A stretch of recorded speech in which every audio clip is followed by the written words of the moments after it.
28 जून सन 2022 Oman के इलाके धोफार से दो इंडियन इंजीनियर्स गायब हो जाते हैं। ये दोनों इंडियन इंजीनियर्स एक टेलीकॉम कंपनी के लिए जॉब किया करते थे और इनका काम ये था कि रेगिस्तान के बीचों बीच मोबाइल टावर को फिक्स करना था। एक ऐसा रेगिस्तान कि जिसका नाम है अल शिस्र, और अल शिस्र के रेगिस्तान में कोई इंसान नहीं रहता, बयाबान पड़ा रहता है, सिर्फ रेत ही रेत होती है और खामोशी। 29 जून को इनका राब्ता सुबह 10 बजे अपने हेड ऑफिस से डिस्कनेक्ट हो जाता है। ये दोनों तन्हा रह जाते हैं और ऐसे में ये बिल्कुल मंजर आम से गायब हो जाते हैं। कंपनी में थरथली मच जाती है कि ये दोनों गए तो गए कहां।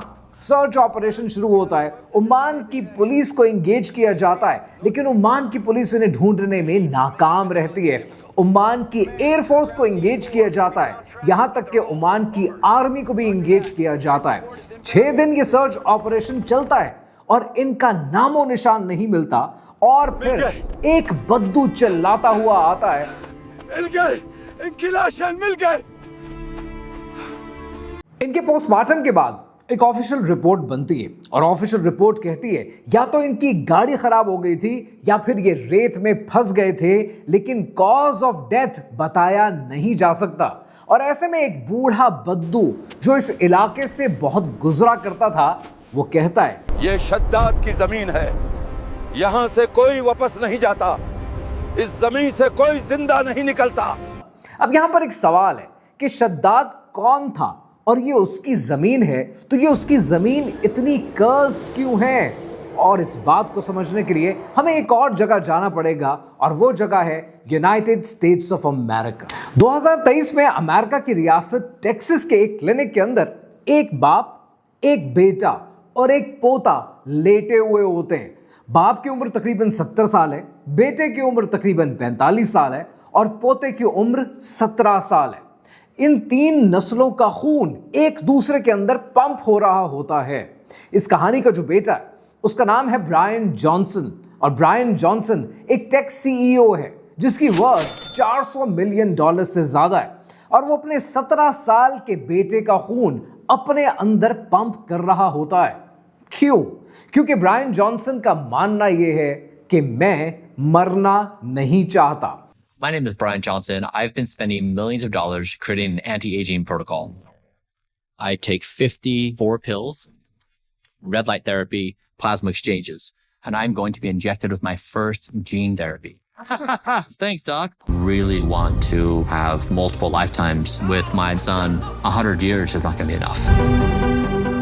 So yeah, I hope you don't die. Brian Johnson कहता है कि मैं एजिंग को रिवर्स कर रहा हूं। मेरी बायोलॉजिकल एज तकरीबन 18 साल है। और ब्रायन अकेला नहीं है। Amazon.com के फाउंडर जेफ बेजोस ने रिसेंटली एल्टोस लैब्स में $3 बिलियन लगाए हैं। Mission self rejuvenation. गूगल ने 2013 में एक कंपनी बनाई कैलिको के नाम से, और उनका ऑफिशियल मिशन पता है क्या है? उनका ऑफिशियल मिशन है solve death. Larry Ellison, oracle के फाउंडर, ने $400 मिलियन इन्वेस्ट किए इस रिसर्च में। यहां तक कि लैरी एलिसन का कहना है कि मौत मुझे बहुत गुस्सा दिलाती है। मुझे समझ नहीं आता कि आज एक इंसान है और कल गायब। How can that be? दुनिया के अमीर तरीन लोग एक रेस में लगे हैं, मौत से बचने की रेस। वो अपनी दौलत से, अपनी टेक्नोलॉजी से वो सोचते हैं कि वो खुदा के डिजाइन को हैक कर लेंगे।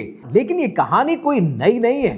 2023 में जो 2 इंजीनियर्स गायब हुए, एन उसी जमीन से, उसी जमीन पर आज से हजारों साल पहले कुछ और हुआ था।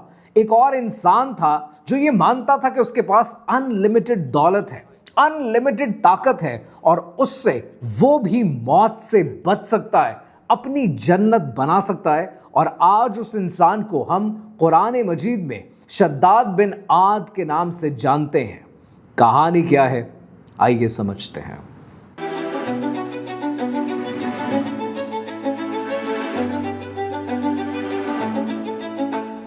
हजरत नूह अलैहिस्सलाम के बाद कई नस्लों के बाद एक कौम आई, और वो कौम थी कौम आद। और ये आम लोग नहीं थे। अल्लाह सुब्हानो ताला ने सूरह अराफ की आयत नंबर 69 में इरशाद फरमाया, और तुम्हें जिस्मों में ज्यादा ताकत दी, लंबे, ताकतवर, उनकी बिल्डिंग्स, उनके मॉन्यूमेंट्स सब मैसिव थे और इन सब में सबसे ताकतवर एक था। तफसीर इब्न कसीर के मुताबिक आद के 2 बेटे थे, शदीद और शद्दाद। शदीद मर गया और शद्दाद अकेले बादशाह बन गया। अब समझते हैं उसकी ताकत। 1000 कबीले उसके अंडर थे, हर कबीले में हजारों लोग। इराक से लेकर अरेबिया तक शद्दाद की सल्तनत फैली थी। मशरिक और मगरिब के बादशाह इसके सामने झुकते थे। अब जरा इमेजिन करें कि एक इंसान जिसके पास सब कुछ हो, अनलिमिटेड दौलत, अनलिमिटेड ताकत, दुनिया के बादशाह, सब बादशाह उसके आगे नौकर बने हुए हों और वो 900 साल तक जीने वाला हो। ऐसे इंसान के दिमाग में क्या आता है, जिसे उर्फ़े आम में सिर्फ तकब्बुर कहा जा सकता है। वो सोचने लगा कि मैं सबसे बड़ा हूं, मुझ जैसा कोई नहीं। और फिर अल्लाह सुब्हानहू तआला ने इसकी तरफ एक नबी को भेजा और वो पैगंबर थे हज़रत हूद अलैहिस्सलाम। हज़रत हूद अलैहिस्सलाम की निस्बत से सूरह हूद की आयत नंबर 50 में अल्लाह सुब्हानहू तआला ने इरशाद फरमाया, ए मेरी कौम, अल्लाह की इबादत करो, उसके सिवा तुम्हारा कोई माबूद नहीं। अब शद्दाद जैसा तकब्बुर में डूबा हुआ इंसान जब अल्लाह का पैगाम सुनता है तो उसका रिएक्शन क्या होता है? शद्दाद ने एक सवाल किया कि अगर मैं तेरा खुदा मान लूं तो मुझे क्या मिलेगा? तो शद्दाद ने जो कहा ना कि मुझे बदले में क्या मिलेगा, आप किसी बादशाह से, किसी ऐसे स्टैचर की पोजीशन पे बैठे इंसान से जिसकी पूरी दुनिया पर हुकूमत हो, आप इस तरह की चीज़ एक्सपेक्ट नहीं करते। ये होती है ट्रांजैक्शनल माइंडसेट। ट्रांजैक्शनल माइंडसेट में कोई बुराई नहीं है, हर इंसान को बदले में कुछ चाहिए। अल्लाह सुब्हानहू तआला ने दोनों रास्ते दे दिए, जन्नत दे दी और दोज़ख का भी बता दिया। अब मर्जी इंसान क्या कमाना चाहे, यह है ट्रांजैक्शनल माइंडसेट। लेकिन वैसे ही एक इंटेलेक्चुअल थॉट है।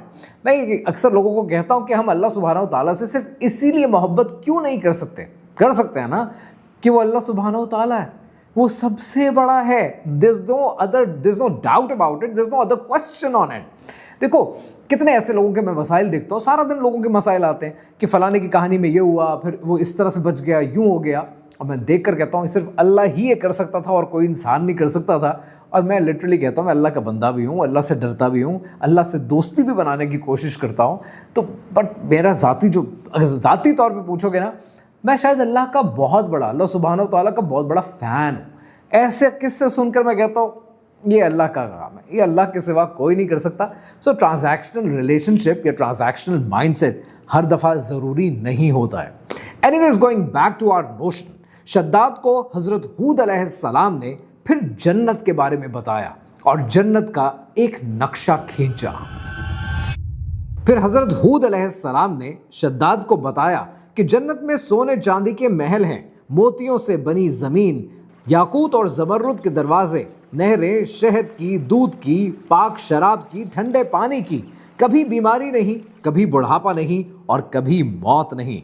अब ज़रा ये समझें कि इस पर शद्दाद ने क्या किया। वो हंसने लगा और कहने लगा कि बस इतनी सी बात, ये तो मैं भी बना सकता हूँ अपने हाथों से इसी ज़मीन पर, मुझे तेरी जन्नत की कोई ज़रूरत नहीं। इतना तकब्बुर। लेकिन इस तकब्बुर के बाद वो रुका नहीं, उसने असल में ये जन्नत बनानी शुरू कर दी। कमालुद्दीन व तमामुन नेमा में शेख सदुक ने लिखा है कि शद्दाद ने 100 वजीरों को अपॉइंट किया, हर वजीर के नीचे 1000 इंजीनियर्स। ये लोग दुनिया भर में फैल गए। सबसे अच्छा मकाम ढूंढा गया और ये मकाम यमन के पहाड़ों में था। और फिर शद्दाद ने हुक्म दिया कि ईंटों की जगह सोना और चांदी लगाओ, सुतूनों में याकूत, दरवाजों में ज़मरुद, ज़मीन पे पत्थरों की जगह मोती बिछाओ। दुनिया भर के जहाज आते रहे, सोना ले के काफले आते रहे, हीरे जवाहरात लेकर। और क्या आप जानते हैं कि इस जन्नत को बनाने में कितना अरसा लगा? 300 साल। 300 साल में नस्लें बदल गईं, बाप मर गए, बेटे मर गए, उनके बेटे मर गए, लेकिन कंस्ट्रक्शन जारी रही। और शद्दाद 900 साल की उम्र वो जिंदा था, वो वेट कर रहा था। जब कंस्ट्रक्शन कंप्लीट हुई तो शहर का नाम रखा गया और इस शहर का नाम शद्दाद ने अपने दादा के नाम पर रखा और इसका नाम था बाग़े इरम। सूरह फजर की आयत नंबर 7 और 8 में अल्लाह सुब्हानहू तआला ने इरशाद फरमाया, इरम बुलंद सुतूनों वाला, जिसके मिसल शहरों में कभी नहीं बनाया गया। یعنی آپ یہ دیکھ رہے ہیں کہ اللہ سبحانہ و تعالیٰ نے خود کہا کہ ایک ایسا شہر جیسا کوئی بھی نہیں بنایا گیا. Can you see the scale? Can you see the grandeur? کہ انسان کا بنایا ہوا سب سے گریٹسٹ اسٹرکچر. اور اب شداد اس جنت میں جانے کو تیار تھا. 300 سال کے بعد فائنلی وہ دن آیا جب شداد اپنی جنت کو دیکھنے کے لیے وہاں منتقل ہونے کے لیے بے قرار تھا. شداد نے قافلہ تیار کیا اور اس قافلے نے ایک لمبا سفر طے کیا اس باغ ارم تک جانے کے لیے. اور آخر کار سفر کر کے وہ دن آ گیا جب شداد کی جنت اس کی نگاہوں کے سامنے اس کا انتظار کر رہی تھی. شداد اپنے گھوڑے سے اترنے کے لیے قدم نیچے رکھتا ہے لیکن وہ قدم نیچے رکھ نہیں پاتا کہ اسی لمحے کے اندر ملک الموت آ جاتے ہیں اور شداد کا خاتمہ ہو جاتا ہے. عین اس وقت جب جنت اس کی آنکھوں کے سامنے اس کی بنائی ہوئی جنت وہ نہ زمین پر ہے نہ اس کا قدم آسمان پر ہے.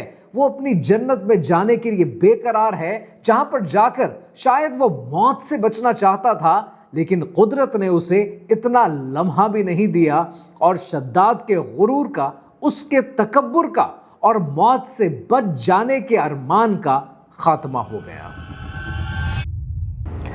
اب کہانی کے اندر ایک ٹویسٹ آتا ہے اور یہ ٹویسٹ آپ کو ہلا کر رکھ دے گا. سن 1981 میں ایک فلم میکر تھا لاس اینجلس میں اور اس فلم میکر کا نام تھا نکولس کلیپ. نکولس کلیپ نے 1932 کی ایک کتاب پڑھی کہ جس کا نام ہے عربین فیلکس اور اس کتاب کو لکھا ہے برٹرم تھامس نے. اس کتاب میں ایک بدو نے تھامس سے ذکر کیا کہ یہ رستہ اوبر کو جاتا ہے. وہاں ایک شہر تھا سونے کا جسے اللہ سبحانہ و تعالیٰ نے تباہ کر دیا تھا. نکولس کلیپ پاگل ہو گیا اس کہانی کے پیچھے. اس نے ریسرچ شروع کر دی، عربین نائٹس پڑھی، قرآن پڑھا، پرانے میپس ڈھونڈے، لیکن پرابلم یہ تھا کہ یہ شہر ڈھونڈا کیسے جائے. رب الخالی، ایمپٹی کوارٹر، دنیا کا سب سے بڑا ریگستان، 6,50,000 اسکوائر کلومیٹر، صرف ریت ریت اور بس ریت. تبھی نکولس کے دماغ میں ایک کریزی آئیڈیا آیا. اس نے سوچا کہ اگر پرانے کیروان کے روٹس مل جائیں تو وہ سب ایک جگہ لیڈ کریں گے اور وہ اس شہر کو جائیں گے. لیکن مسئلہ یہ تھا کہ ایسے پرانے کیروان کے روٹس تو ہزاروں سال پہلے ریت کے نیچے کہیں دب گئے، انہیں ڈھونڈے کیسے؟ تبھی نکولس نے فائنلی ناسا کو کنونس کر لیا اور 1984 میں اسپیس شٹل چیلنجر میں ایک اسپیشل ریڈار لگایا گیا، SIRB. یہ ریڈار ریت کے نیچے دیکھ سکتا تھا اور جب امیجز آئے سائنٹسٹ حیران رہ گئے. پرانے کیروان روٹس نظر آنے لگے جو ایک عام ننگی آنکھ سے کبھی دیکھے نہیں جا سکتے تھے اور یہ سب کے سب ایک ہی جگہ پر کنورج ہوا کرتے تھے. 1992 میں ناسا کی جیٹ پروپلشن لیبارٹری کی رپورٹ آئی اور رپورٹ میں لکھا گیا کہ ancient tracks invisible to the naked eye were detected through radar imaging, all converging on a central point in Shisr, Oman. یعنی وہی جگہ جہاں پر سن 2022 میں وہ 2 انڈین انجینئرز غائب ہو گئے تھے، شسر کے مقام پر. 1992 میں کھدائی شروع ہوئی اور 8 فورٹریس کے ٹاورز ملے. دیواریں 12 فٹ اونچی تھیں اور سب سے امپورٹنٹ بات کہ پرانا شہر ایک میسو سنک ہول میں کولیپس ہو چکا تھا. زمین نے اسے نگل لیا تھا، ایگزیکٹلی جیسے قرآن میں لکھا تھا، ایگزیکٹلی جیسے بدو کہتے تھے. سورہ فجر کی آیت نمبر 6 سے 8 میں اللہ سبحانہ و تعالیٰ نے ارشاد فرمایا، کیا تم نے نہیں دیکھا کہ تمہارے رب نے عاد کے ساتھ کیا کیا، ارم والوں کے ساتھ جن کے پاس بلند ستون تھے. 1400 سال پہلے جب کوئی سیٹلائٹ نہیں تھی، کوئی ٹیکنالوجی نہیں تھی، تب قرآن نے اس شہر کا ذکر کیا اور 1992 میں ناسا نے اسے کنفرم کیا. اب واپس آتے ہیں اپنی اس بلینئرز کی کہانی کی طرف، واپس آتے ہیں برائن جانسن کی کہانی کی طرف. برائن جانسن اپنے بیٹے کا خون انجیکٹ کرواتا رہا. رزلٹ اس نے خود ایڈمٹ کیا، نو بینیفٹس ڈیٹیکٹڈ. جیف بیزوس نے الٹاس لیب پر $3 بلین لگائے. Mission reverse engineering. گوگل کیلیکو کا سلوگن ہے سالو ڈیتھ. لैरी एलिसन ने $400 मिलियन, पीटर थील ने $7 मिलियन दिए मेथुसाले फाउंडेशन को। वो सब क्या कर रहे हैं? वही जो शद्दाद कर रहा था, अपनी दौलत से, अपनी टेक्नोलॉजी से, अपने बिलियन से। वो सोच रहे थे कि वो मौत को हैक कर लेंगे, या वो अल्लाह सुब्हानहू तआला के डिजाइन को बाईपास कर लेंगे, या फिर उनके पास इतना पैसा है कि वो हमेशा जी सकेंगे। सूरह फज्र की आयत नंबर 11 से 14 में अल्लाह सुब्हानहू तआला ने इरशाद फरमाया कि जिन्होंने शहरों में सरकशी की और बहुत फसाद फैलाया तो तुम्हारे रब ने उन पर अजाब का कोड़ा बरसा दिया। बेशक तुम्हारा रब यकीनन देख रहा है। बेशक तुम्हारा रब घाक में है, देख रहा है, हर एरोगेंट के लिए तैयार है। शद्दाद ने 300 साल लगाए, बिलियंस खर्च किए, लेकिन एक लम्हे का मौका नहीं मिला अपनी जन्नत को देखने के लिए। आज बाग़े इरम रेत के नीचे दफन है, शद्दाद की कब्र गुमनाम है और वो जमीन आज भी अपना शिकार ढूंढ रही है। सन 2022 में जो 2 इंजीनियर्स लापता हो गए और फिर उनकी लाशें मिली, उनसे पहले न जाने कितने और लोग इस जमीन का शिकार हुए और कितने इसके बाद भी इसी जमीन का शिकार होंगे।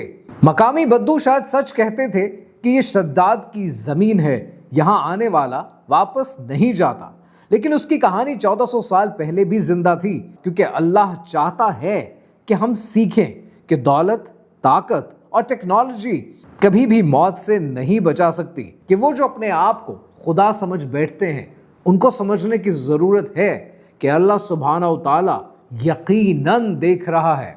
पता क्या, हम जिंदगी के ना कितने मामलों में अपनी अना को ले आते हैं, अपनी मैं को आगे रख देते हैं कि मैं कह रहा हूँ तो ऐसे होना चाहिए और मैं कह रहा हूँ तो वैसे होना चाहिए। ये जो मैं है ना, ये इंसान को हर मकाम पर मरवाती है। बाबा मोहम्मद याह्या खान कितनी खूबसूरत बात करते हैं कि अलिफ लाम मीम तेरी रज़ा मेरी तस्लीम। ये तकब्बुर और वैनिटी इंसान को आगे बढ़ने नहीं देती है और हम अपने अंदर अपने आप की परस्तिश शुरू कर देते हैं, अपनी पूजा शुरू कर देते हैं और अपने आप को इतना बड़ा बना देते हैं कि मैं अहम था, ये वहम था, ये समझना बंद कर देते हैं। मुझे रशीद बदर का शेर बड़ा खूबसूरत लगता है कि खुदा हमको ऐसी खुदाई ना दे, खुदा हमको ऐसी खुदाई ना दे कि अपने सिवा कुछ दिखाई ना दे।